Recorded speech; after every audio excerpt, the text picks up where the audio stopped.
Now before getting started, I'm going to unplug the unit. Now the first part of the process is to remove the filter, and then there'll be two sheet metal screws right here. Just take both of those out. Next, we're going to use a putty knife to come in, an inch and a half or two, and pry the clips loose. Just like some little springy steel. And then just fold your top back. This blue wire connects up to this where they've got a little red pinstripe on this wire over here. So I want to make sure that this goes back exactly the same way. And then to get it loose, I'm going to just kind of slide a screwdriver under there and just pop it loose. Now after we get the top folded back, there'll be like a little U-clip that slides on over both of these pieces of sheet metal right here that holds the front panel on. And we're going to use a 5/16 nut driver to take this screw out of here. And then, you don't want to lose this, you can try to slide it out. There's what it looks like. Then we'll do the same on the other side. Now this front door should lift right off of here. It's got some little prongs down at the bottom that hold it on. Just kind of lift up and pull away. There we go. And the drum will relax and the front end will kind of lay down. Now we'll set this off to the side here. Alright. Now it's a matter of just getting down here and taking the belt off of this thing. There's the little drum tensioner. Now to release the belt, you just have to push that drum tensioner to the side. That loosens up your belt, and you can reach in here and get it off of that drive pulley right there. I don't know how well you can see that. I'm sorry if my camera moved a little bit.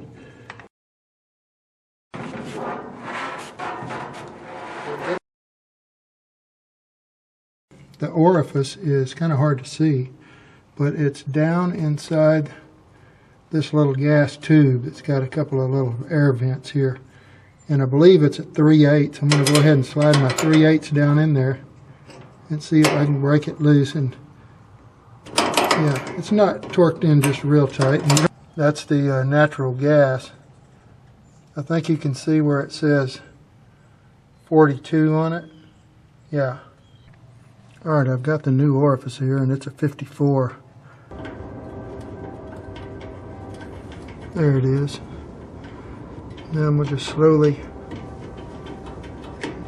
thread it in. I'm going to take my 3/8 wrench, and you don't want to just really bear down on it real hard. Just kind of snug it down. You don't want to warp this burner tube or anything. Now the second part of the process will be to remove this little vent cap, but this is what we're going to replace it with, and they're calling this a blocking tube.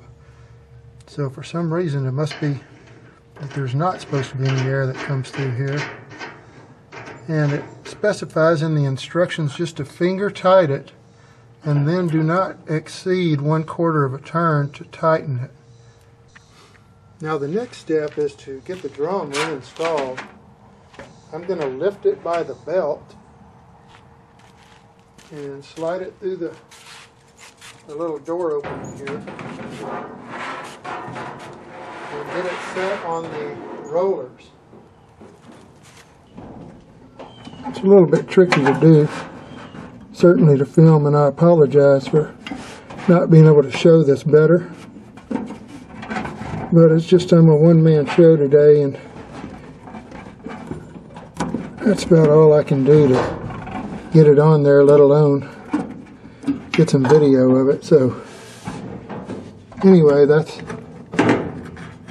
the tension pulley, and that's the drive pulley. There's the tension pulley and the drive pulley there. Now, when you're putting your drum back on, you want to make sure that this little gasket right here, it's a little felt gasket attached to the drum, goes on the outside of that back. It's real important that you get that on the outside of the back there to get it all lined up just right. So anyway, this looks pretty good. Now let's see if we can get the front door on here.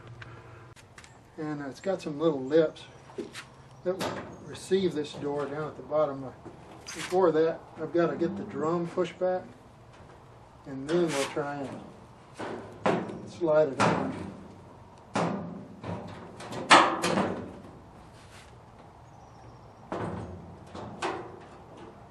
Of a wrestle to get that front on, but I believe I finally got it. Now once you get your door in place, these little metal clips will secure the front on. Then get your 5/16 inch driver and reattach the front. Reattach it just like it came off. Just closing the lid back. Reinstall the 2 sheet metal screws. Now we'll just reinstall our filter. But I'm going to go ahead and plug it in now and see if that drum turns freely. Now let's test it. Oh yeah. Now no job is complete without a little paperwork, so we're going to affix a label that says that this dryer has been converted from natural gas to propane.